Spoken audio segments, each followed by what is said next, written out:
Hi, my name is Diane McSorley. I'm with ACS Learning, and I'm here with a quick tip.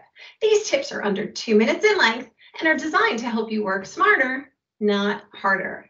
Let's get started. Today's tip is how to quickly remove Excel filters. So I'm popping over into my Excel spreadsheet, and you can see here I've got a couple of filters on these columns. So here on region, you can see there's a filter. On line, there's a filter. On rep, yes, another filter. And we may know that we can go to the little funnel and clear the filter one by one by one. But who wants to do that, right? Anytime I'm in a spot where I'm doing something repetitious, again and again, I'm always thinking, there's got to be a better way, and many times there is.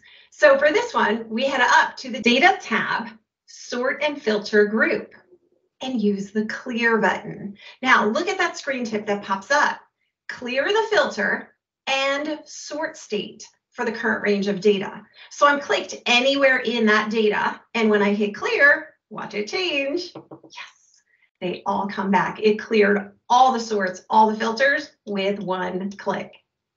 I hope you found this tip helpful, and I look forward to seeing you in the next tip.